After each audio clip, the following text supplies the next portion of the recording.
Senator Erica Smith-Ingram. I represent 8 counties in northeastern North Carolina: Bertie, Chewan, Edgecombe, Hertford, Martin, Northampton, Terrell, and Washington counties. As an educator myself and in the classroom and preparing for students to come back and be able to welcome them, I often think of an Andy Williams song. It's the most wonderful time of the year. It's the happiest season of all. However, I did not feel that way this year, nor did many of my colleagues across the profession in North Carolina, as they reported to school with enthusiasm and excitement, yet to only face overwhelming challenges and continued budget cuts. As an educator, I see firsthand the challenges and the opportunities that are available in the classroom, but those successes for students cannot be achieved if we continue to underfund education.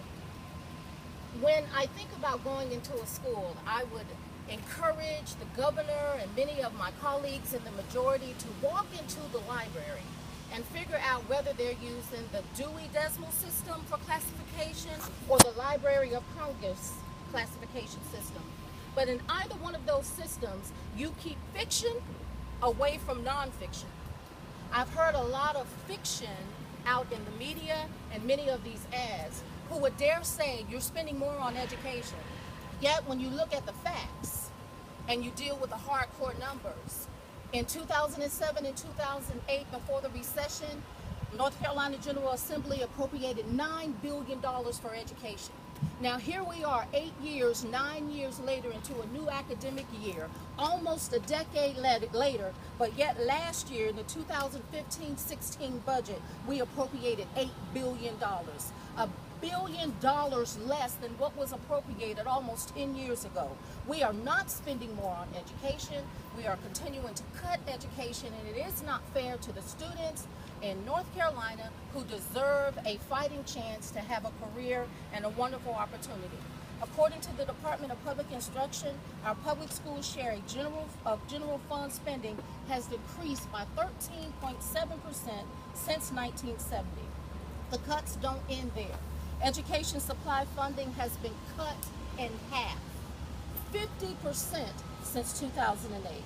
The Republican majority in the General Assembly has removed incentives for teachers to continue their education and bring new innovative teaching tools into our classroom. As a teacher, we struggle to pay our bills. As an educator, we invest in our profession. We go back and get higher degrees so we can transfer that knowledge and that creativity to our students. But yet we are not rewarded in this state for being able to accomplish those things and get a return on that investment. What we have created in North Carolina over the past 5 years is a toxic learning environment for our students and for our teachers. We cannot, in good conscience, expect or even ask our teachers to do their jobs to the best of their ability when we refuse to give them the tools they need to succeed. We cannot be surprised now today when 15% of our teachers are leaving the profession altogether. Let's deal with facts and not fiction. When you analyze and look at the data, what you have to look behind the data and see the overwhelming challenges that exist for our Tier 1 counties, our school systems that are in disadvantaged systems, as well as in our rural, low-wealth counties. The challenge that they face, I talked to one superintendent, and the central office staff and faculty and employees and administration received a 1.5% increase in salaries. However, the overall central office budget was cut.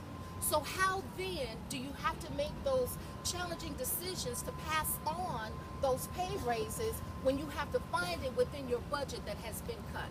There's fact and there's fiction. And the fact of the matter is, we have not had increased spending that our tax-paying citizens, constituents, what our students deserve. So I challenge you to go into a classroom. I challenge you to support education.